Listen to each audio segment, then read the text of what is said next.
بسم اللہ الرحمن الرحیم۔ سامعین کرام، آپ سن رہے ہیں انسپیکٹر احمد یار خان سیریز کے سلسلے کی ایک اردو کہانی کالی چھپکلی اور ریت کے رستم، جس کے مصنف خود احمد یار خان ہیں، اور یہ اس سلسلے کی قسط نمبر 3 ہے۔ مجھے امید ہے آپ کو میری یہ کاوش پسند آ رہی ہوگی۔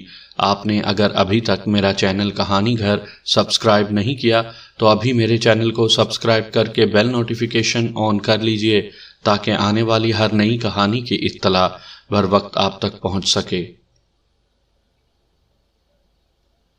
میرے پوچھنے پر اس نے بتایا کہ جو 2 آدمی اسے محلے میں لے گئے تھے ان میں سے وہ اسے پہچان سکتا ہے جو اگلی سیٹ پر بیٹھا تھا، لیکن اس نے یہ بھی کہا کہ اس نے اسے مدھم روشنی میں دیکھا تھا، اب شاید پہچاننے میں مشکل پیش آئے۔ بہرحال اس نے کہا کہ اسے سامنے لاؤ تو بتا سکوں گا۔ تانگا بان کو پتہ چل چکا تھا کہ ایک جوان آدمی قتل ہو گیا ہے۔ میں نے اس سے اپنے مطلب کی بہت سی باتیں پوچھی اور اسے تھانے میں موجود رہنے کو کہا، پھر بھی کچھ تانگا بان نے میری مشکل آسان کر دی۔ تانگا بان مجھے مجرموں کے قریب لے گیا۔ مجھے ایسے محسوس ہونے لگا جیسے میں نے دودھ کی نہر نکال لی ہو۔ میں آپ کو لاریوں کے اڈے کے متعلق کچھ بتانا ضروری سمجھتا ہوں۔ آج کل لاریوں کے اڈے اس دور کے اڈوں سے مختلف ہو گئے ہیں۔ سواریوں اور بسوں کا اتنا ہجوم ہوتا ہے کہ راستہ نہیں ملتا۔ یہاں صرف جیب کترے اپنے کرتب دکھاتے ہیں۔ میرے وقتوں میں لاریوں کے اڈے رات کے وقت بدماشی کے اڈے بن جایا کرتے تھے۔ تھوڑی سی لاریاں ہوتی تھیں جو رات کو نہیں چلتی تھیں۔ اڈے کے کمرے یا کمرہ چرسیوں اور جواریوں کا اڈا بن جاتا تھا۔ قصبوں میں ایسے 2 اڈے ہوتے تھے، ایک لاریوں کا اڈا اور دوسرا تکیہ۔ یہ قبرستان میں ایک کوٹھڑی ہوتی تھی جس میں قبرستان کی دیکھ بھال کے لیے ایک الگ ملنگ سا رہتا تھا۔ اس کے پاس 3-4 اسی قسم کے ملنگ مستقل یا عارضی طور پر رہتے تھے۔ یہ لوگ چرس اور بھنگ پیتے اور ان جواریوں کا پہرا دیا کرتے جو ان کی کوٹھڑی میں جوا کھیلا کرتے تھے۔ لاریوں کا اڈا تو 10 نمبری بدماشوں اور گنڈوں کا اڈا ہوتا تھا۔ یہ گروہ پولیس کے لیے درد سر بھی ہوتا تھا اور یہ لوگ پولیس کے کام بھی آتے تھے۔ میں اس اڈے سے واقف تھا، کمال بدماش کو بھی جانتا تھا، میرے ہی قصبے کا رہنے والا تھا۔ ایک کانسٹیبل کو بھیجا کہ اڈے کے دونوں ٹھیکیداروں کو بلا لائے۔ اڈا دور نہیں تھا، اتنے میں اکھاڑے والے لڑکے آ گئے۔ میں نے انہیں باری باری بلا کر پوچھا کہ مقتول کا سب سے زیادہ گہرا دوست کون تھا۔ میں اس لائن پر کام کر رہا تھا کہ لڑکی کو بھگا لے جانے والا مقتول تھا۔ یہ پختہ شک تھا، یقین نہیں تھا۔ پہلے 4 لڑکوں نے ایک ہی لڑکے کا نام لیا۔ میں نے دوسروں سے نہیں پوچھا۔ میں نے اس لڑکے کو دیکھ لیا، اس کا نام ارشاد یا دلشاد بتایا گیا تھا، ذہن سے نکل گیا ہے، آپ اسے ارشاد کہہ لیں۔ وہ مقتول کی عمر اور اسی کے جسم کا نوجوان تھا۔ میں نے ان سب کو برآمدے میں بلایا اور لائن میں کھڑا کر کے تانگا بان سے کہا کہ وہ دیکھے کہ ان میں وہ لڑکا ہے جو اس کے تانگے میں اگلی سیٹ پر بیٹھا تھا۔ مجھے خدشہ تھا کہ وہ نہیں پہچان سکے گا۔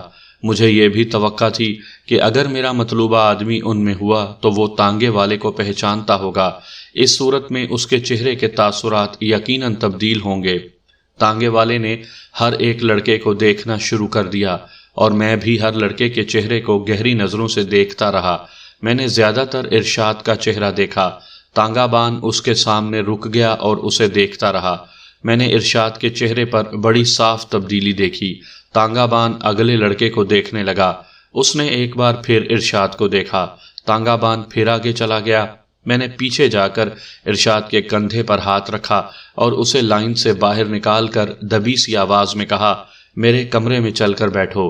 اس کے چہرے پر جو رنگ اڑا اور جو رنگ آیا، اس نے مجھے صاف بتا دیا کہ احمد یار خان یہی تمہارا آدمی ہے۔ دوسرے کسی بھی لڑکے کے چہرے پر کوئی مشکوک تاثر نہیں تھا۔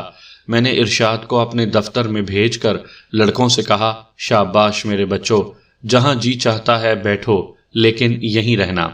میں نے ارشاد کو اس خیال سے پکڑا تھا کہ نوجوان دوست جوانی کے جوش اور محبت کے جذبات سے مغلوب ہو کر ایک دوسرے کی مدد نتائج سے بے پرواہ ہو کر کیا کرتے ہیں، مگر اغوا کا مجرم مقتول ہی تھا تو اس کے کسی گہرے دوست نے اس کی مدد کی ہوگی، وہ ارشاد ہی ہو سکتا تھا۔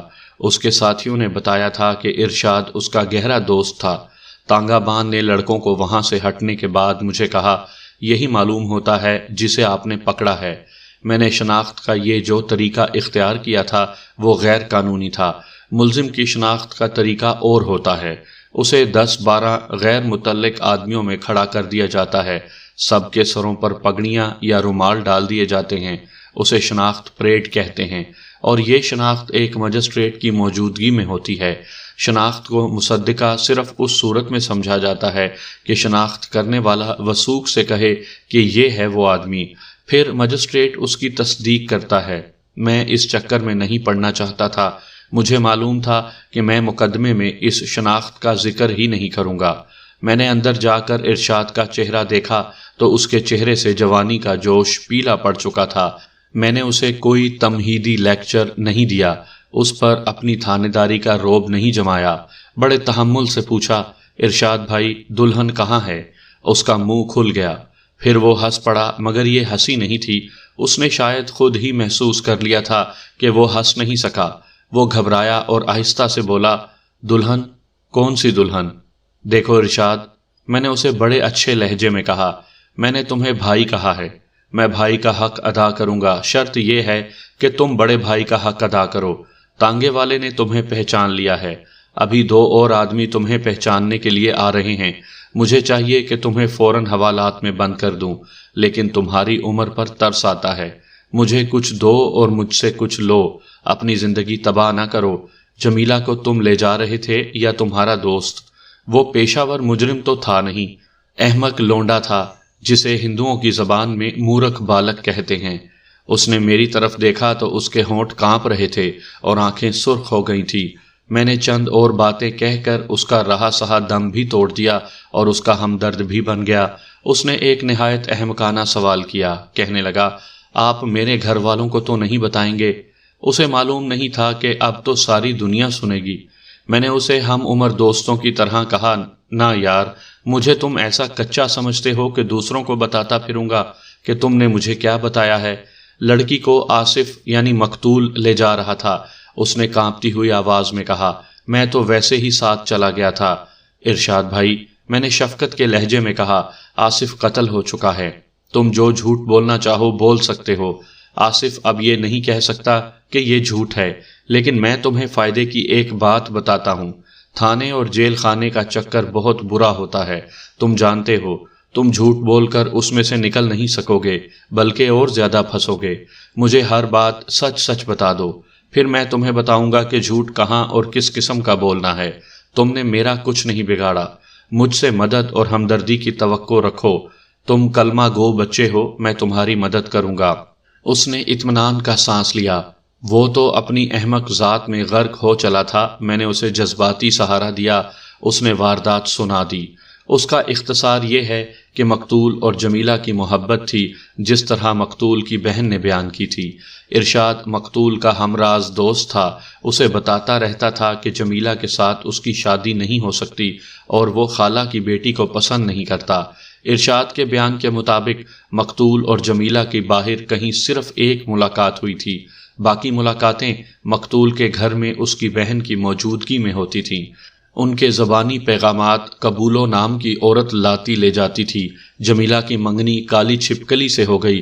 ارشاد نے باتوں کی روانی میں اس کا نام نہیں لیا، کالی چھپکلی ہی کہا تھا۔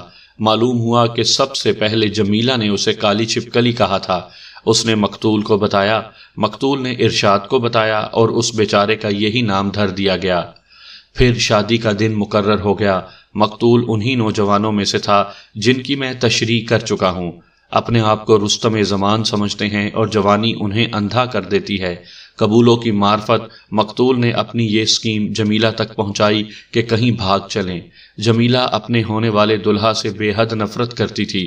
اس نے اسکیم منظور کر لی، لیکن منگنی کے بعد لڑکیوں کو پوری طرح قید کر لیا جاتا ہے، اور جب شادی کا دن مقرر ہو جاتا ہے تو لڑکی کو 1 منٹ کے لیے بھی نظروں سے اوجھل نہیں ہونے دیا جاتا۔ کوشش کے باوجود جمیلہ کے گھر سے نکلنے کے موقع ختم ہو گئے۔ مقتول کا ایک دوست امرتسر میں ڈپٹی کمشنر کے دفتر میں کلرک تھا۔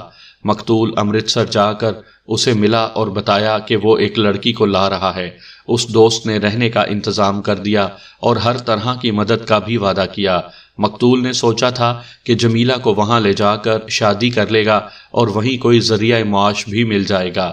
قبولوں کو منہ مانگا انعام دینے کا وعدہ کیا تھا۔ مقتول اسے پیسے دیتا رہتا تھا۔ پھر شادی ہو گئی۔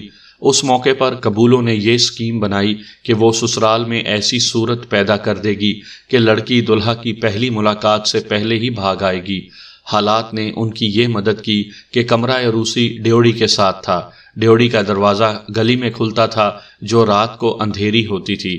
قبولوں چونکہ ہر گھر کی نوکرانی، ہر گھر کی فرد اور ہر گھر کی رازدار تھی، اس نے کمرہ عروسی کے متعلق قبل از وقت معلوم کر لیا تھا۔ اس نے اسکیم نہایت اچھی سوچی، مگر اس نے یہ نہ سوچا کہ اسکیم پر عمل کرنے والے مورخ بالغ ہیں۔ ان مجرموں نے یہ بھی نہ سوچا کہ اسکیم عین درمیان میں کوئی اور صورت بھی اختیار کر سکتی ہے۔ انہوں نے اس پر بھی دھیان نہ دیا کہ جرم مکمل کر لینے سے مسئلہ حل نہیں ہو جاتا، مسئلہ تو وہیں سے شروع ہوتا ہے جہاں جرم ختم ہوتا ہے۔ مختصر یہ کہ انہوں نے خوش فہمیوں کی بنا پر ایک سنگین جرم کی اسکیم بنائی اور خطروں کی پرواہ نہ کی۔ جمیلہ نے بھی اس اسکیم کی منظوری دے دی۔ وہ عقل سے نہیں، اپنے دلہا کے خلاف نفرت اور مقتول کی محبت کے زیر اثر سوچ رہی تھی۔ کمرہ عروسی کی چٹخنی چڑھا دینا، شلوار اتار کر پلنگ کی چادر باندھ لینا اور کمبل اوڑھ لینا، اور یہ ساری ترکیبیں قبولوں نے سوچی تھیں۔ مقتول نے ارشاد کو یہ اسکیم بتائی اور دونوں نے فیصلہ کیا کہ وہ رات کی گاڑی سے پہلے تانگا لے آئیں گے۔ گاڑی راستے میں بدلتی تھی، وہاں سے امرتسر کی گاڑی ملتی تھی۔ مقتول رات ہی جمیلہ کو قصبے سے نکال لے جانا چاہتا تھا۔ مقتول نے گھر سے پیسے نہیں چرائے۔ دلہن زیورات سمیت آ رہی تھی۔ زیورات امرتسر فروخت کرنے تھے۔ قبولو جمیلہ کی ڈولی کے ساتھ ہی آ گئی۔ شام کو اس نے مقتول کو بتا دیا کہ 9 بجے کے بعد تانگا لے کر آئے۔ ارشاد کو یہ معلوم نہیں تھا کہ قبولوں نے یہ تمام انتظام کس طرح کیا۔ وہ دونوں تانگا لے آئے۔ قبولوں نے باہر جا کر دیکھا کہ تانگا کھڑا ہے۔ مقتول نے اسے دیکھ کر کہا، لے آؤ۔ اس کے جانے کے بعد لڑکی اسی بھیس میں آ گئی جس طرح قبولوں نے بتایا تھا کہ آئے گی۔ ریلوے اسٹیشن گئے تو گاڑی چل پڑی تھی۔ مقتول نے کہا کہ لاریوں کے اڈے پر چلو۔ تانگے والے نے کہا بھی کہ اس وقت کوئی لاری نہیں جاتی، مگر مقتول کو یقین تھا کہ ایک لاری جاتی ہے۔ اس کے کہنے پر وہ لاریوں کے اڈے پر پہنچے۔ اڈے سے ایک اور ڈرامہ شروع ہو گیا۔ وہاں انہیں کمالہ بدماش مل گیا۔ کمالہ بڑا ظالم نسل کا بدماش تھا۔ اس نے غالباً یہ دیکھ لیا تھا کہ ان لڑکوں کے ساتھ ایک لڑکی ہے۔ اس کی استاد نگاہوں نے یہ بھی بھانپ لیا ہوگا کہ معاملہ گڑبڑ ہے۔ وہ ان دونوں کو جانتا تھا اور دونوں اسے جانتے تھے۔ اس نے انہیں کہا کہ ایک لاری جائے گی۔ وہ کمرے میں چلا گیا۔ تانگے کو چھٹی دے دی گئی۔ کمالہ باہر آ کر انہیں یہ کہہ کر کمرے میں لے گیا کہ ذرا سی دیر بیٹھو، لاری آ جائے گی۔ وہ اندر چلے گئے۔ کمرے میں لالٹین جل رہی تھی۔ وہاں ایک اور آدمی بیٹھا تھا جسے مقتول اور ارشاد نہیں جانتے تھے۔ اس نے انہیں چارپائی پر بٹھایا اور پوچھا کہ یہ لڑکی کون ہے؟ یہ لڑکی نہیں، لڑکا ہے، مقتول نے کہا۔ اسے بخار ہے اس لیے کمبل لپیٹ رکھا ہے۔ ان تینوں کی حماقت دیکھو کہ کمبل اور چادر میں تو وہ لڑکا لگتی تھی، لیکن پاؤں تو چھپے نہیں ہوئے تھے۔ جمیلہ نے زنانہ سینڈل پہن رکھے تھے جن میں سے اس کے گورے اور زنانہ پاؤں نظر آ رہے تھے۔ ارشاد نے اپنے بیان میں بتایا کہ اس آدمی نے اچانک کمالے سے ذرا غصے سے کہا، یار تم کھڑے کیوں ہو؟ ذرا ٹائم دیکھو، 18 سواریاں اسٹیشن پر انتظار کر رہی ہیں، 3 یہ آ گئے ہیں، 4تھا میں ہوں، گاڑی نکالو اور چلو۔ کمالہ باہر کو دوڑا۔ اس آدمی نے انہیں کہا کہ تمہاری قسمت اچھی تھی کہ لاری ابھی نکلی نہیں تھی، اس بدبخت نے مجھے بھی دیر کروا دی۔ اس اجنبی نے ایسی باتیں کی کہ یہ لڑکے اور لڑکی اسے انتظار میں بیٹھا ہوا کوئی مسافر سمجھنے لگے۔ ان بیچاروں کو کون بتاتا کہ یہ اجنبی اس دنیا کا مسافر ہے جہاں پولیس بھی جا کر راستہ بھول جاتی ہے۔ کمالہ ڈرائیور بھی تھا۔ ڈرائیوری میں ہی وہ پکا بدماش بنا اور پولیس کے رجسٹر میں آیا تھا۔ تھوڑی ہی دیر بعد وہ چابی لے کر آ گیا اور بولا، اٹھو جی۔ سب اٹھے اور باہر نکل گئے۔ کمالہ انہیں ایک لاری کی طرف لے گیا۔ وہ خود ڈرائیور کی سیٹ پر بیٹھ گیا۔ مقتول اور جمیلہ کو پیچھے والی سیٹوں پر بٹھایا گیا۔ کمالے نے لاری چلائی، مگر ریلوے اسٹیشن کے بجائے اس کا رخ کسی اور طرف تھا۔ ارشاد کو ساتھ نہیں جانا تھا۔ وہ اڈے پر رہ گیا اور لاری اس کی نظروں سے اوجھل ہو گئی۔ ارشاد خوش تھا کہ اس نے دوست کی مدد کامیابی سے کی ہے۔ وہ اپنے گھر آ گیا۔